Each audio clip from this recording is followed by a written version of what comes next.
और आइए आज मैं आपको बता दूं कि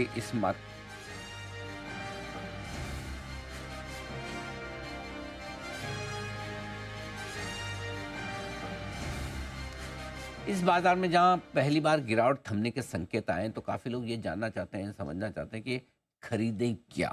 तो पराग ठक्कर साहब हमारे साथ कार्यक्रम में हो रहे हैं शामिल फोर्ट कैपिटल से, और आज हम उनसे कुछ शेयरों पर बात करेंगे। बहुत ही जाने माने बेहतरीन अनुभवी फंड मैनेजर हैं और उनसे ये समझने की कोशिश करते हैं कि इस वक्त कौन से स्टॉक्स फंडामेंटली बेहद मजबूत है जिन्हें आप पोर्टफोलियो में निवेश के लिहाज से खरीद सकते हैं। तो एक एक करके उनकी जो रिकमेंडेशन लिस्ट है उनमें मैं कुछ शेयर पूछना चाहता हूँ। पराग जी, गुड मॉर्निंग, स्वागत है आपका, धन्यवाद समय देने के लिए। शुरुआत करते हैं आपकी रिसेंट रिकमेंडेशन से, ग्रेन्यूल्स। बताएं सर, क्या टारगेट रखे जाए इसके लिए? ये ग्रेन्यूल्स हमारा पोर्टफोलियो स्टॉक है। सबसे पहले तो मैं डिस्क्लेमर देना चाहूंगा कि ये पोर्टफोलियो स्टॉक 1 या 2 साल के पर्सपेक्टिव से लिए जाते हैं। तो ट्रेडिंग करने में कोई भी आपके जो व्यूअर्स हैं वो अपने फाइनेंशियल एडवाइजर को कंसल्ट करके ही करें। तो ग्रेन्यूल्स एक स्पेशल सिचुएशन अपॉर्चुनिटी हमको दिखी है, जहां पे एक प्लांट पे यूएस एफडीए के ऑब्जर्वेशन और वार्निंग लेटर की वजह से स्टॉक बहुत गिरा है। हमने हमारे जो चैनल चेक्स है उससे ये है कि कंपनी काफी एफर्ट कर रही है। काफी ग्लोबल कंसल्टेंट्स को उन्होंने अपॉइंट कर दिया है उनके प्लांट को इस मुसीबत से बाहर लाने के लिए। उनके नए प्लांट भी रेडी हो चुके हैं जहां से वो नए प्रोडक्ट्स लॉन्च कर सकते हैं। और खास करके पेप्टाइड्स और ऑन्कोलॉजी जैसी ग्रोइंग सेगमेंट्स में उनके लॉन्चेस आएंगे। और मेरे हिसाब से अगर पहले भी इनका करीबन 150 करोड़ का क्वार्टरली रन रेट था पैट का, तो वो कंटिन्यू वापस हो जाना चाहिए। तो अगले साल समझो 700 करोड़ का पैट करे और 11,000 करोड़ का मार्केट कैप है, तो सिर्फ 16-17 के पी पे मिल रहा है। और ये स्पेशल सिचुएशन है, डेफिनेटली स्पेशल सिचुएशन में कई बार स्टॉक्स इसलिए बहुत ज्यादा गिरते हैं कि रिस्क लोगों को नहीं लेना होता है। तो हमें ऐसा लगता है कि जहां पे ऐसा अंडर परफॉर्मेंस हो, वैसे स्टॉक्स में पैसा बनने की उम्मीद बहुत ज्यादा होती है, अगर आपकी थीसिस सही जाए तो हमें काफी कॉन्फिडेंस है इस थीसिस में। लेकिन मैं फिर भी इन्वेस्टर्स को हमेशा ये सलाह देना चाहूंगा उनके फाइनेंशियल एडवाइजर्स को कंसल्ट करके ही जी जी। इन्वेस्ट करें। नहीं नहीं, वो तो बिल्कुल आप अपना निर्णय लेने के पहले फिर खुद की रिसर्च करें, कंसल्ट करें। ये सिर्फ ग्रेन्यूल्स नहीं, सारे स्टॉक्स के लिए हाँ, ये राय सारे। लागू।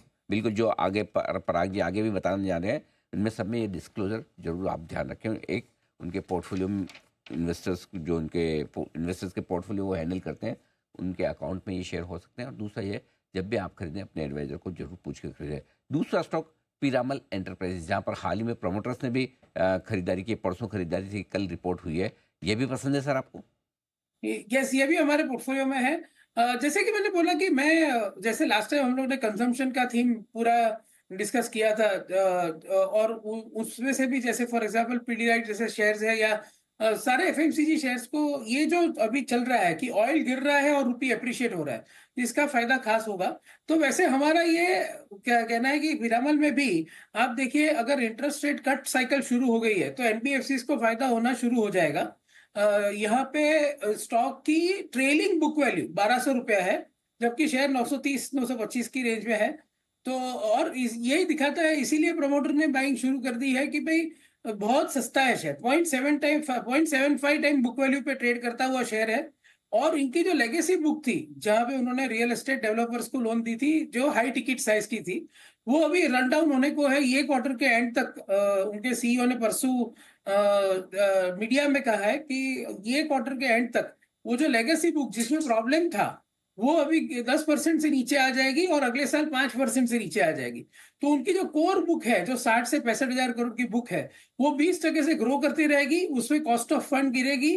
तो ये इसका सबका फायदा अगले साल आते हुए दिखेगा। तो मुझे ऐसा लगता है कि और ये काफी बिल्कुल इस स्टॉक ने बिल्कुल ये तेजी में पार्टिसिपेट नहीं किया है। तो मुझे लगता है कि ऐसे स्टॉक्स जो है वो अब अगले राउंड के लिए, जब हम रेट कट साइकिल की तरफ बढ़ चुके हैं, एक रेट कट हो चुका है, आरबीआई ने अच्छी खासी लिक्विडिटी सिस्टम में इंफ्यूज कर दी है, which is very positive for overall growth and typically for NBFCs. तो मेरे हिसाब से हमने एक एक दो बार पहले बजाज फाइनेंस डिस्कस किया था, जब 6,800 7,000 का भाव था। अ, उसने काफ़ी अच्छा रिटर्न दिया है, ये मंदी में भी काफ़ी अच्छा परफ़ॉर्मेंस दिया है। वैसे ही ये एक ऐसा स्टॉक है जो अंडरडॉग है, जहाँ किसी का ध्यान नहीं है और स्टॉक कहीं चला ही नहीं है बिकॉज़ उनकी वो जो लेगेसी बुक थी, वो लेगेसी बुक के बारे में सबको चिंता थी कि अगर ये रन डाउन करेगी तो इसमें कितनी हिट आएगी। हम्म। लेकिन मेरे ख्याल से अभी ये 10% के नीचे अगर आ जाएगी, तो ये बुक के बारे में चिंता होना कम हो जाएगा मार्केट। पीएसयू और बैंक्स में 0.75 टाइम बुक वैल्यू पीएसयू पे बैंक्स है, में कुछ जी होगा नहीं है। जी एनबीएफसी के साथ ही पीएसयू बैंक्स, इनमें क्या पसंद है आपको? हमारे पोर्टफोलियो में इसमें एसबीआई और पीएनबी है।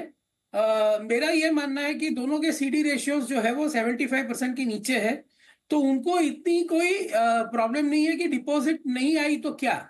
तो और वैसे भी अभी आरबीआई माहौल ऐसा बना रहा है कि जिससे मेरे ख्याल से अप्रैल में जून से डिपॉजिट बढ़ने लगेगी बिकॉज आरबीआई लिक्विडिटी इन्फ्यूज किए जा रही है। जब जब सिस्टम को जरूरत होती है आरबीआई लिक्विडिटी इन्फ्यूज करती है।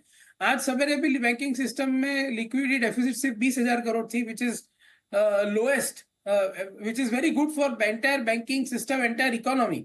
क्योंकि जैसे मैं हमेशा कहता हूँ, लास्ट ईयर के जो दो प्रॉब्लम थे, ये था गवर्नमेंट स्पेंडिंग नहीं थी और एक तरफ लिक्विडिटी डेफिसिट थी बैंकिंग सिस्टम में। वो दोनों प्रॉब्लम धीरे धीरे ग्रेजुअली रिकवर कर रहे हैं और उसके फायदे 2-3 क्वार्टर में धीरे धीरे दिखेंगे।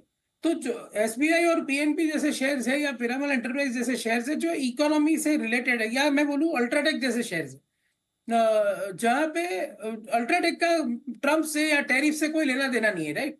वो अपने हिसाब से सीमेंट में धीरे धीरे दिसंबर के बाद जो साउथ इंडिया को छोड़ दे अगर अपन, तो प्राइसेस भी बढ़े हैं और डिमांड भी अच्छी हुई है सेंट्रल इंडिया वगैरह में। तो हमारे पोर्टफोलियो में हम ऐसे ही स्टॉक्स रखना चाहते हैं जिसमें इनका इकोनॉमिक डोमेस्टिक इकोनॉमिक रिकवरी का बड़ा फायदा हो। अल्ट्राटेक सीमेंट आपकी लिस्ट में ये शेयर है, दिग्गज, सुर्खियों में भी रहा है, खरीदेंगे? कौन सा स्टॉक? एक सीमेंट वाला अपना बिरला जी का अल्ट्राटेक। हाँ, अल्ट्राटेक हमारे पोर्टफोलियो में है और हम काफी बुलिश है ये स्टॉक को लेकर बिकॉज ये जो 1800 करोड़ का उन्होंने केबल एंड वायर बिजनेस में इन्वेस्टमेंट अनाउंस किया है, वो आप देखो तो उनके 3 महीने का प्रॉफिट है। 3 महीने का प्रॉफिट है, उसकी वजह से उसको लेके अगर स्टॉक में बहुत ज्यादा लोगों को निराशा हो रही है कि वो डाइवर्सिफाई कर रहे हैं वगैरह। मेरे हिसाब से जब Q4 के रिजल्ट आएंगे और उसमें Q3 के ऊपर इतना बड़ा इंप्रूवमेंट दिखेगा in terms of, because pricing बढ़ी है तो एबिटा पर टन बढ़ जाएगा और Q4 जनरली इंडिया में सबसे स्ट्रांग होता है सीमेंट के लिए इन टर्म्स ऑफ वॉल्यूम्स। तो मेरे हिसाब से 4,500 से 5,000 करोड़ का एबिटा कर सकता है अल्ट्राटेक Q4 में, which will be taken very positively by the market. तो ये जो अभी जो ये टेम्पररी निराशा है कि 1,800 करोड़ का उन्होंने केबल एंड वायर में बिजनेस में इन्वेस्ट किया है, वो मेरे ख्याल से बहुत शॉर्ट लिव्ड है। It is giving a very good window of opportunity to buy for long term in my view. तो अल्ट्राटेक सीमेंट एक और स्टॉक है जहां पर अच्छा निवेश बन सकता है। आखिरी स्टॉक लिस्ट में जो दिख रहा है वो है टाटा स्टील, खरीदेंगे सर? देखिए, हमारे खरीदने के बाद स्टॉक काफी बढ़ चुका है, तो इसमें क्या है कि वो जो एक एक्सपेक्टेशन बिल्टअप हो गई है कि सेफगार्ड ड्यूटी आ ही रही है। तो मैं इन्वेस्टर्स को खाली इतना ये बोलना चाहूंगा कि थोड़ा सा अगर कूल ऑफ होता है तब खरीदे ये स्टॉक, बिकॉज अभी अभी 125-28 वाला 148 हो चुका है। तो अगर ड्यूटी आने में थोड़ा सा लेट होता है या ड्यूटी थोड़ी सी कम आती है तो शायद निराशा हो सकती है। लेकिन मैं एक पता बात हमने जो लिया था उसका मेन लॉजिक ये था कि यूरोपियन इन्वेंट्री स्टील की कम हो गई है, तो आर्सेलर मित्तल भी आप देखिए स्टॉक कंटिन्यूस ऊपर जा रहा है। तो ये एक सिग्नल है कि टाटा स्टील का यूरोप का प्रॉब्लम जो है वो मैक्सिमम 1 क्वार्टर और चलेगा। दूसरी बात अपन देखें बहुत ज्यादा पॉजिटिव जो है वो ये है कि चाइना ने अपनी स्टील प्रोडक्शन कट करने की सोच ली है, which is a very big positive for all Indian steel companies. तो और टाटा स्टील में क्या है कि डोमेस्टिक बिजनेस बहुत ही बढ़िया है। Being Tata and being run by Chandra, they are always capital efficient. तो उनका अपने लेवरेज पे खास ध्यान रहता है। स्टील की कंपनियों में सबसे ज्यादा यही प्रॉब्लम होता है कि लेवरेज बहुत लेना पड़ता है because it is a very capital intensive business. तो मुझे ये उम्मीद है कि knowing mister Chandra's capability and his mindset, Tata steel में वो गलती नहीं होगी कि बहुत ज्यादा कैपेक्स हो गया और फिर आगे साइकिल खराब हो गई। तो मेरे हिसाब से धीरे धीरे ये अपना बेस बनाते हुए आगे चलेगा। और अगर सेफगार्ड ड्यूटी जिसकी एक्सपेक्टेशन बहुत हाई चल रही है, अगर वो आ गया तो सोने पे सुहागा है सारी स्टील कंपनियों के लिए।